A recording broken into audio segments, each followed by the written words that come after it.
Padre, te doy gracias en este momento y bendigo, Señor, la vida de cada una de las personas que están en este momento conectadas a través de internet. Quiero bendecir sus vidas y declarar sobre ustedes la palabra de Dios, y quiero darle gracias al Padre por permitirme llevar este mensaje hacia ustedes. Saben que la Escritura dice muchas veces está escrito que nosotros vemos profecías que estaban en el Antiguo Testamento y de repente decimos, bueno, pero esas profecías ya pasaron, o estas profecías tardan mucho, y a veces hay palabras proféticas que usted y yo pensamos que ya no van a tener cumplimiento. Sin embargo, dice la Escritura que el profeta Joel había profetizado que en los postreros días sería derramado el Espíritu de Dios. Y cuando esto sucedió, muchas personas empezaron a tildar, eso fue en el libro de Hechos capítulo 2, muchas personas empezaron a tildar a las personas que habían sido bautizadas por el Espíritu Santo diciendo que estaban borrachos, que estaban ebrios. En ese momento se levanta Pedro y dice, ya va un momento, hermanos, esto fue lo que profetizó Joel. Entonces, ¿qué quiero decirles con esto? Hay muchas palabras proféticas que en este tiempo, en este instante, en este momento la estamos viendo no solamente en una nación, la estamos viendo a nivel global. Y quiero que usted vaya conmigo, por favor, al libro de capítulo 1 de Ageo.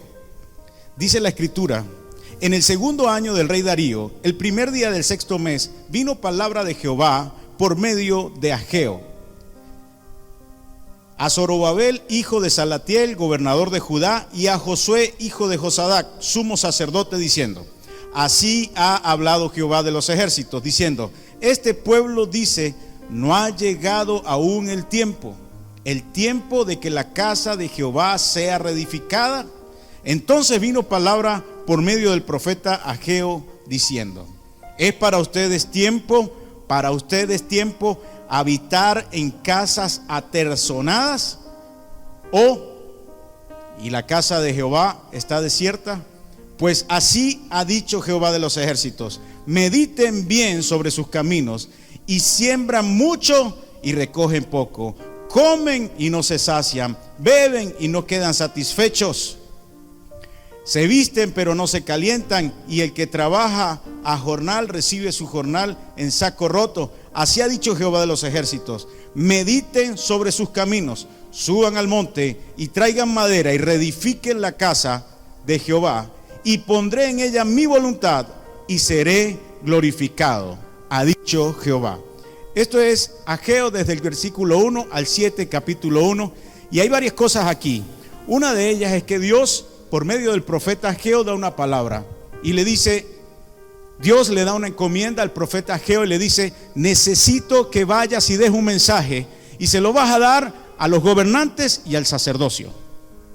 ¿A quiénes? Obviamente Zorobabel era el gobernante de aquel tiempo, que representa el gobierno político y social, pero también se lo dio a Josué, que era el sumo sacerdote, que representaba el sacerdocio de aquel tiempo.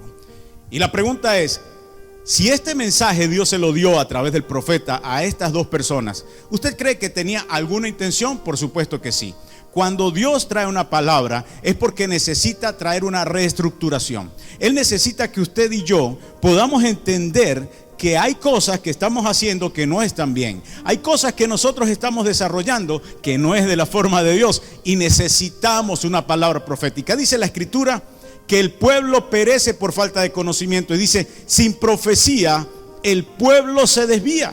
Entonces yo quiero que usted entienda algo. En el versículo 2 Dios le dice: no ha llegado el tiempo de reedificar mi casa.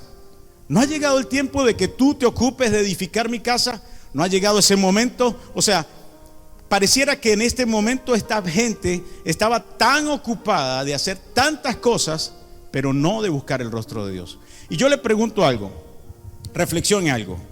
¿Será que esto se parece a los tiempos reales que estamos viviendo? Mucha gente andaba caminando y buscando hacer lo que cada quien quería. ¿Será que se parece en algo a este tiempo? Yo lo creo que sí. Y Dios le hace una pregunta: ¿es tiempo? ¿No es tiempo todavía de reedificar la casa? Muchas personas tú le dices: mira, busca de Dios, y dice: no, ahorita no puedo, tengo que abrir la empresa, tengo que ir a atender la finca, y bueno, cualquier cantidad de excusas. Pero yo, en este tiempo que estamos prácticamente de cuarentena, una cuarentena que estoy convencido que Dios la está usando para su gloria, Es en el momento donde usted y yo podemos entender algo. Ahora, ¿a dónde vas a ir? Ahora, ¿a dónde vas a ocupar tu tiempo? ¿Qué es lo que estás haciendo en este momento? ¿Qué estás provocando dentro de ti? Dios le dijo, ¿no es tiempo todavía de edificar mi casa? Se lo dijo a dos grupos de personas, a los gobernantes y a los sacerdotes. Y saben, muchas veces nosotros como ministros de Dios le decimos al pueblo, ustedes tienen que buscar a Dios, ustedes tienen que hacer las cosas como Dios lo dice, y les enseñamos cómo tienen que hacerlo. Pero muchas veces hay muchos ministros y muchas personas que no quieren hacer las cosas a la manera de Dios, y tiene que venir una palabra profética de parte de Dios. Lo que pasa es que cuando viene una palabra profética viene a mover estructuras, y a las personas no les gusta esto. A las personas no les gusta cuando le vienen a mover el confort. A las personas no les gusta cuando le vienen a quitar ese confort que tiene, porque sencillamente lo saca de sus planes. Ahora la pregunta es, ¿será que Dios no nos sacó de nuestros planes? ¿Será que Dios no nos está diciendo, hey, yo mandé a hacer un alto para que ustedes entiendan que no son sus planes, son mis planes? El salmista decía, tus pensamientos son demasiado altos para mí, no los puedo entender. Dios le decía a muchas personas a través del Génesis hasta el Apocalipsis, he enviado mis profetas y ustedes no lo han oído. Y yo creo que este es un tiempo donde Dios directamente está tomándose la palabra y está diciendo, yo voy a cumplir cada una de mis palabras, cada una de las cosas que he determinado que están escritas, cada una de ellas será cumplida. Y en el verso 4 dice el versículo 4, dice, es tiempo de ustedes para vivir en sus casas artesonadas. O sea, es tiempo de buscar sus propios intereses. No es tiempo de buscar a Dios, pero es tiempo de buscar tus propios intereses. No es tiempo de edificar la casa de Dios, pero sí es tiempo de edificar tus propios negocios. No es tiempo de buscar la presencia de Dios porque estás tan preocupado y ocupado en hacer cosas para ti que no te queda tiempo. Y la pregunta es, ¿por qué tú y yo no nos centramos en lo correcto?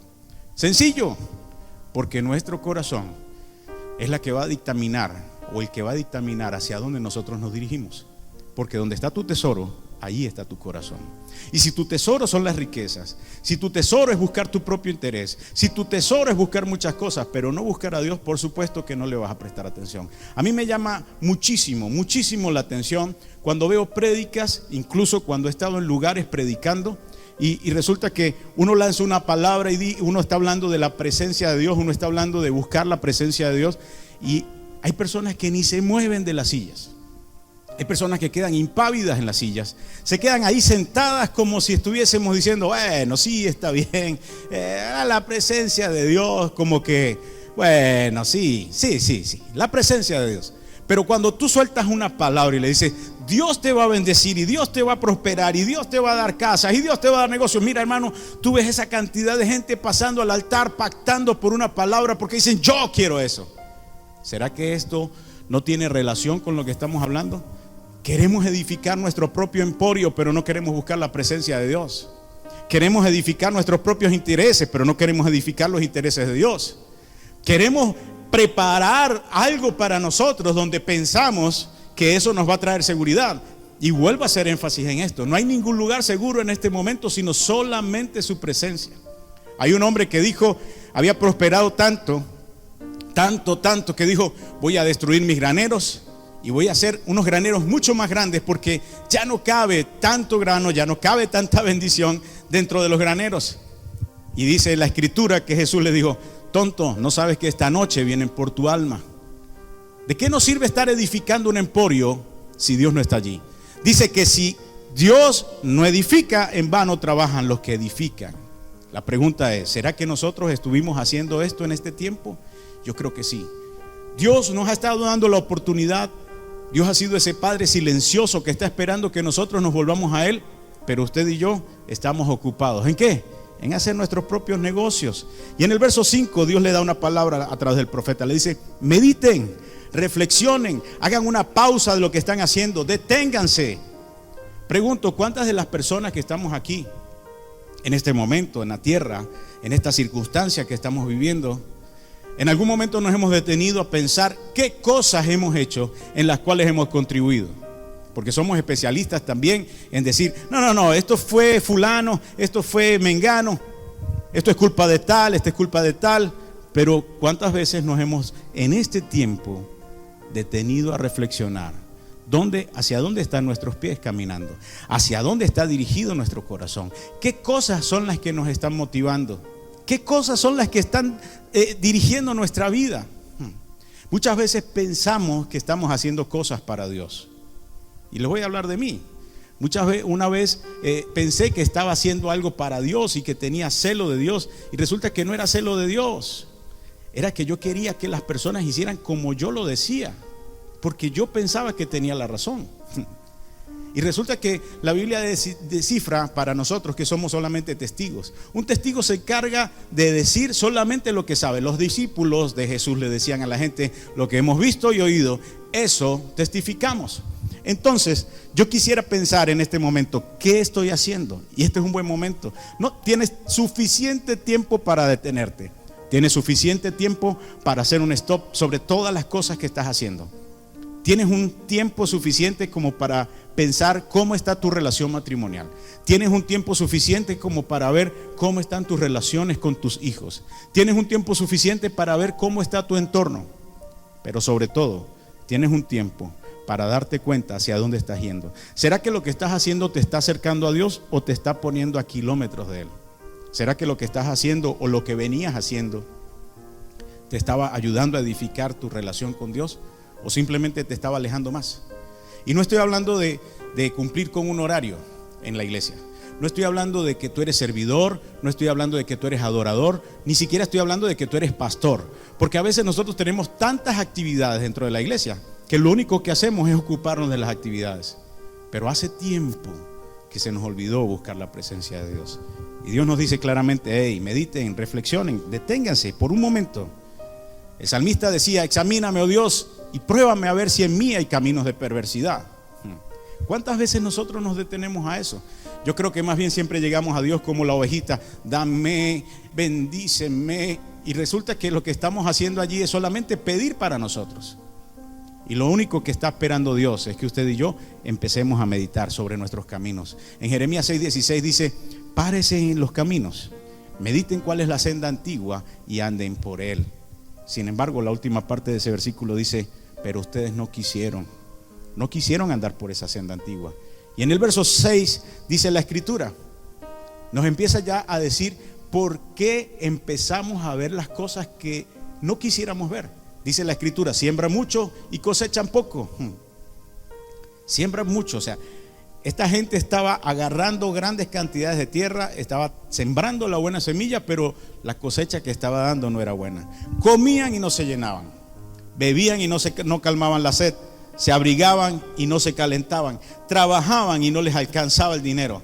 Parecía que tenían un saco roto el lugar donde les daban el dinero. Y yo pregunto y medito: ¿será que eso no es lo que nos está pasando?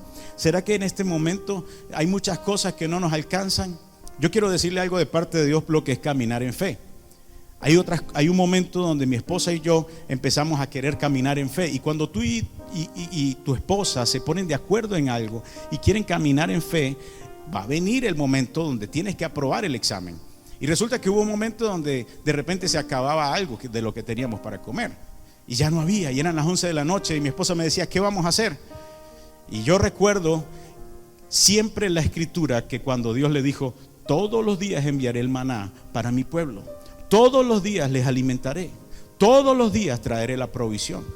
Y resulta que vino otra expresión que está también escrita, dice: mi Dios pues suplirá todo lo que nos falte conforme a sus riquezas en gloria. Entonces, cuando empezamos a caminar de esta manera, empezamos a ver que no se trata de cuánto tienes en tu bolsillo, sino del Dios al que tienes, el Dios al que le sirves, el Dios que te sostiene. Y cuando tú dejas a Dios, pues obviamente todo va a ser un caos. La Biblia también dice en Juan 15, dice: porque separados de mí, nada, absolutamente nada pueden hacer. Ahora en el verso 7, Nehemías apunta algo, dice: suban al monte. Cuando nosotros vemos esta expresión de subir al monte, es un movimiento de un lugar bajo a uno más alto. Esto significa que el pueblo de Israel había caído del lugar de privilegio donde estaba, no porque Dios lo había tumbado, es porque ellos, al haber dejado a Dios, habían caído del lugar de privilegio que tenían. Y sabes que cuando tú y yo empezamos a buscar nuestros propios intereses, cuando tú y yo caminamos bajo nuestros propios lineamientos, lo que hacemos es alejarnos de Dios. Esto viene desde el libro de Génesis, donde dice que la ciencia del bien y el mal, el árbol del fruto ese fue comido por Adán y Eva, y ellos conocían el bien, pero en ese momento que tomaron ese fruto, vinieron a conocer todo el mal. Y en ese momento ellos empezaron a tomar sus decisiones independientes de Dios. Y el problema fue que desde allí ellos empezaron a considerar qué era bueno y qué no era bueno, y empezaron a caminar de acuerdo a sus propios criterios. Y esto está pasando en este momento. Cuando Dios le dice a través del profeta, suban al monte, le está diciendo, yo quiero que ustedes entiendan que cayeron de un lugar y que es necesario que se vuelvan a levantar y vayan al lugar correcto. Suban al monte. Cuando Moisés fue a recibir las tablas, tuvo que subir al monte, a estar en la presencia de Dios, para traer los mandamientos a todo el pueblo de Dios. ¿Sabes? Cuando Jesús, escucha esto, cuando Jesús fue a morir en la cruz por ti y por mí, también fue en un monte. O sea que hay un lugar importante en los montes y Dios le dice, suban al monte. Es un lugar alto y caíste de ese lugar. O sea, en otras palabras le estaba diciendo, ustedes estaban viviendo en una plenitud, ustedes estaban viviendo en un lugar de libertad, pero han caído cautivos. Otra de las expresiones que me puse a investigar es que Egipto, cuando tú ves un mapa, Egipto queda abajo y arriba queda Palestina. Y cuando cuando Dios le dice, mi hijo subirá de Egipto, Dios está esperando que vuelvas a subir, que subas al monte, que busques su presencia, que estés allí, porque ahí es donde vas a encontrar la bendición. Y quiero que usted escuche este versículo de Éxodo 34:24. Dice, porque yo arrojaré las naciones de tu presencia y ensancharé tu territorio, y ninguno codiciará tu tierra cuando subas para presentarte delante de Jehová tu Dios 3 veces al año. Cuando tú y yo decidimos empezar a subir a la presencia de Dios, dice que Dios nos ensanchará el territorio y nadie codiciará, nadie nos quitará y nadie nos tocará todo lo que nosotros tenemos. Pero la pregunta es, ¿será que realmente estoy interesado en subir? Y otra de las cosas que le dice en ese mismo versículo es, traigan madera. Y ese traigan madera representa el sacrificio de Cristo. Representa ese sacrificio donde Cristo fue al monte a morir. Dice, traigan madera. Allí en ese monte fue el sacrificio, en Gólgota fue el sacrificio. Está diciendo, quiero que se llenen de mí para que vayan a evangelizar. ¿Cómo reedificamos la casa? Mire lo que dice la escritura en 1 de Pedro 2:24. Dice, quien llevó él mismo nuestros pecados en su cuerpo sobre el madero, para que nosotros, muriendo a los pecados, vivamos para justicia, y por sus heridas fuimos sanados. Es necesario que usted y yo subamos al monte y entendamos que este es el tiempo de buscar la presencia de Dios para ir a evangelizar. Es el tiempo de ir a predicar, de ir a llevar el evangelio, porque la otra parte que dice en ese versículo es, reedifiquen mi casa. Y la palabra reedificar tiene que ver que ya eso estaba deteriorado. Ahora la pregunta es, ¿será que el reino de Dios está deteriorado? La respuesta es no, el reino de Dios jamás se ha deteriorado, pero Él necesita que tú reedifiques el reino en la vida de cada persona. Esto es evangelizar, esto es llevar el mensaje. Dice la palabra en Efesios que Él constituyó apóstoles, profetas, pastores, evangelistas y maestros para la edificación del cuerpo de Cristo. Esto quiere decir que este es el momento donde tú y yo tenemos que reedificar la casa de Dios, pero no es ir a buscar una madera o de buscar un lugar, un terreno donde edificar un gran templo, que por cierto son muy bonitos. Y gloria a Dios por los que tienen esos hermosos templos, y hacia allá queremos que la gente reciba bendiciones en un templo hermoso donde pueda estar cómoda. Pero este templo del que Dios está hablando desde las personas. Dice la escritura que Dios no habita en templo hecho de manos de hombre. Esto quiere decir que eres tú y soy yo. Dios quiere edificar su reino en ti y en mí, pero necesitamos subir. ¿Subir a dónde? Subir al monte, a la presencia de Dios. Y mire lo que dice la escritura, dice, y pondré mi nombre allí y seré glorificado. Pondré mi voluntad allí y seré glorificado. Esto quiere decir que Dios necesita y quiere volver a levantarnos. Pero quiero que vayamos un momento al verso 14 de este mismo capítulo 1. Y dice la escritura que en este capítulo 14 Dios despertó el espíritu de ellos. ¿De cuáles ellos? Despertó el espíritu del sacerdote, despertó el espíritu del gobernador y despertó el espíritu de todo el pueblo. ¿Para qué? ¿Para qué lo despertó? Lo despertó para que empezaran a edificar y a trabajar en la casa de Jehová. Y vuelvo y les digo, no se trata de una estructura física, de un edificio físico. Se trata de estructurar, de edificar la casa de Dios, que son el cuerpo vivo de creyentes que deciden creer en Jesús. Este es un tiempo donde estamos en tiempos difíciles y necesitamos edificar esto. Necesitamos entender que Dios traerá, y quiero que usted y yo entendamos, Dios traerá un nuevo tiempo. Ahora, quiero que vayamos al capítulo 2 porque aquí me voy a centrar un poquito más. En el capítulo 2, versículo 4 dice la escritura: ahora, Zorobabel, esfuérzate, y tú también, Josué, esfuérzate, y ustedes, pueblo de la tierra, cobren ánimo, dice Jehová, y trabajen, porque yo estoy con ustedes, dice Jehová de los ejércitos. Dice: según el pacto que hice con ustedes cuando los saqué de Egipto, así mi espíritu estará en medio de ustedes. No teman.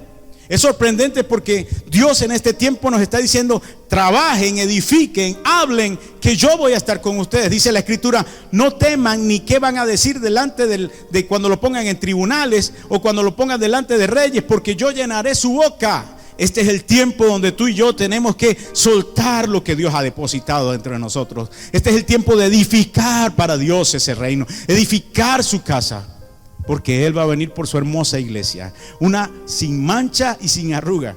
Y yo espero estar allí, y espero que tú también estés allí, que seamos parte de ese cuerpo vivo, no de una estructura religiosa, un cuerpo vivo que Él vino a levantar y que Él está esperando en este tiempo que usted y yo podamos estar. Dice: como estuve con ustedes cuando hice pacto en Egipto. Cuando tú y yo estábamos en Egipto, Egipto representa esclavitud, servidumbre. Cuando tú y yo no conocíamos a Dios, y aún las personas que están escuchando, si usted está en Egipto, Dios quiere hacer un pacto con usted para sacarlo de ahí y llevarlo al lugar de privilegio donde Él lo tiene. Es el tiempo, es el momento donde usted tiene que entender que Él va a enviar a su Espíritu y va a estar en medio de nosotros. Su Espíritu Santo, esa hermosa presencia de Él, está en nosotros, y Él quiere edificar, Él quiere liberar, Él quiere sanar, Él quiere restaurar, Él quiere redimir. Yo sé que hay mucha familia suya que todavía no conoce a Cristo. Es más, a lo mejor usted que está viendo este video por primera vez dice: yo no sé quién es Cristo. Pero este es el momento que usted entienda: Cristo quiere sacarte de una condición de esclavitud, quiere llevarte a su presencia y que tú tengas una vida abundante, una vida plena. No que no tengas problemas, no, los problemas van a seguir, pero en tu corazón vas a tener paz y libertad que solamente produce Él. Y en el verso 7 dice, en el verso 6, perdón, dice: porque así dice Jehová de los ejércitos, de aquí a poco yo haré temblar los cielos y la tierra y el mar y la tierra seca, y haré temblar todas las naciones, y vendrá el deseado de las naciones, y llenaré de gloria esta casa, ha dicho Jehová de los ejércitos. De aquí a poco. De aquí a poco. Y cuando esto es profetizado fue muchos años atrás, antes de ni siquiera Jesucristo, más de 2600 años. Esto quiere decir que ese de aquí a poco, muchos dijeron: bueno, esto me suena mentira, ya como que esto no va a suceder. Es más, muchas personas dicen: ¿cuál Cristo? ¿Cuál venida de Cristo si Cristo no viene? No, la palabra dice en Pedro que Él no retarda su venida como muchos tienen por costumbre, sino que Él está esperando el arrepentimiento de muchos. Él está esperando que muchos lleguen a ser parte de esa casa de Dios, porque tú eres casa de Dios cuando aceptas a Jesús. Vienes a ser templo y morada de su Espíritu Santo. Vienes a tener una vida edificante. Y quiero que usted entienda algo. Dice: cuando haré temblar. Quiero que usted entienda esto. Dice, cuando la palabra habla temblar en el original, habla de miedo, de espanto. Esa es una de las definiciones: miedo. Muchas personas han tomado en poco lo que Dios ha dicho, y muchas personas lo siguen haciendo. Dios habla a través de señales, Dios habla a través de la naturaleza, Dios habla a través de muchas cosas, y la gente sigue haciendo caso omiso.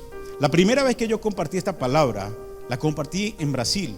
Y resulta que cuando eso pasó, ya nosotros como venezolanos veníamos en una situación bien difícil, donde ya se veían las colas, ya teníamos los problemas, muchas circunstancias, mucha escasez. Pero nosotros fuimos un país donde nosotros llegábamos a un dealer, a un lugar donde de venta de carros, y nosotros llegábamos y nos decían: ¿qué color quieres? Nos daban la llave para que pudiéramos ir a probar el carro. Nos lo daban y nos lo llevábamos a la casa y lo íbamos pagando como quisiéramos. Llegábamos a un súper y cuando entrábamos al súper habían 5, 6, 7 marcas del mismo producto que necesitábamos, fuera leche, fuese harina, fuese margarina. Y todo era cómodo, todo estaba accesible, todo estaba allí a la mano. Y nosotros nos acomodamos como venezolanos. Y además de esto tengo que reconocer algo: nosotros como venezolanos hemos sido muy orgullosos y arrogantes. Yo me incluyo. Hemos sido muy arrogantes porque todo el tiempo tuvimos tanta riqueza y tanta bendición que nosotros pensamos que esto nunca iba a cambiar. Pero llegó el momento de que esto empezó a cambiar. Y Dios dice: voy a hacer temblar las naciones. Y muchas personas no le han prestado atención. Y cuando yo dije esto en Brasil, mucha gente dijo: por favor, si nosotros podemos hacer lo mismo, tenemos tantas libertades. Y después vino una situación de devaluación de la moneda en Brasil. Y ahora está pasando en todo el mundo. Dios está estremeciendo las naciones.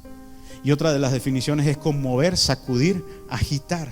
Ahora, ¿cómo nos está sacudiendo? Nos está sacudiendo a través de las mismas circunstancias. Y yo quiero que usted medite en algo. Piense por un momento esto. Piense en 3 elementos. Está un elemento de vidrio, una pared de vidrio. Está una pared de cartón y está una pared de concreto. Si yo quisiera destruir una de esas, por lo menos la pared de vidrio, tendría que hacerlo hasta con una piedrita muy pequeña y se parte. Pero si yo quiero derribarla de concreto, tengo que darle un golpe demasiado fuerte para que ese concreto sea destruido. Y eso es lo que está sucediendo con las naciones. Hay naciones que no se han arrepentido. Hay naciones que no hemos dado nuestra vuelta a Dios. Y entonces vamos a tener que conocer a Dios de otra manera. Y están viniendo circunstancias a nuestra vida por causa de nuestro pecado. Dios le dio la oportunidad a Nínive a través del profeta Jonás.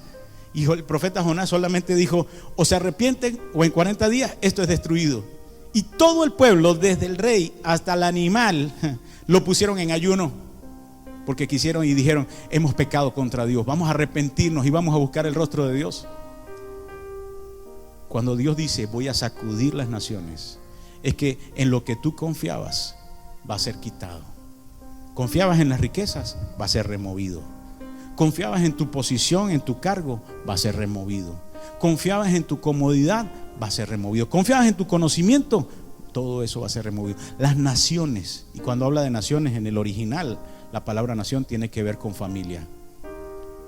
Dios, y el título de hoy se llama: haré temblar las naciones. Las naciones temblarán. Las naciones temblarán y ya están temblando. Y no se extrañe de que haya otro golpe a nivel mundial de las finanzas. No se extrañe que haya más devaluación. No se extrañe que venga una debacle en el Wall Street. No se extrañe de muchas cosas, porque Dios está empezando a cumplir su palabra y las naciones temblarán. Sin embargo, Dios dice: a los que suban, a los que estén en mi presencia, tranquilos, porque yo voy a hacer pacto con ustedes, así como lo hice cuando los saqué de Egipto. Y van a estar conmigo y mi espíritu va a estar en medio de ustedes. Y no teman, porque yo voy a estar con ustedes, no les va a pasar nada. Este es el tiempo donde tenemos que subir al monte, buscar madera, buscar la presencia del Cristo, ir a predicar, ir a evangelizar, ir y hablarle a otros, pero no hablarles con un lenguaje religioso, sino con un testimonio vivo de que Dios es real. Y entonces dice la Escritura que cuando todo esto suceda, vendrá el deseado de las naciones, vendrá nuestro hermoso Cristo. Y cuando grandes predicadores del pasado predicaban esto, mucha gente decía: viene Cristo, y nadie viene. Cada vez estamos más cerca de este momento. Dice la Escritura que nadie sabe el día ni la hora, pero estamos viendo señales de que esto será pronto. Así que le invito: ya no pierda más el tiempo. Las naciones van a seguir siendo estremecidas, van a seguir siendo conmovidas. Sus sistemas económicos, su política va a ser conmovida. Aún la religión, escúcheme esto, aún el pueblo de Dios está siendo conmovido con esto. ¿Por qué? Porque cada uno estábamos haciendo nuestro propio reino. Cada uno de nosotros está edificando nuestra propia iglesita. Y resulta que la iglesia no es nuestra. Y por eso dice la Escritura que Jesús iba a predicar en las sinagogas de ellos. No eran las sinagogas de Dios, sino de ellos. Así que este es el mensaje de hoy. Las naciones temblarán, pero los que suban al monte tendrán su presencia y no temerán. Padre, te doy gracias por la vida de cada una de las personas que hoy pudieron acompañarnos. Si usted no ha conocido a Cristo, dígale: Señor Jesús, yo necesito esa nueva vida. Con sus propias palabras, dígale: te necesito, Jesús. Si eres real, ven a mi vida. Si usted ha estado haciendo las cosas mal y caminando en sus propios caminos, arrepiéntase, medite, dígale: Señor, perdóname, estaba haciendo las cosas a mi manera, pero ahora quiero subir al monte. Señor, bendigo la vida de cada una de estas personas, y aunque las naciones tiemblen, nosotros estamos seguros en la roca inconmovible que eres tú. Amén.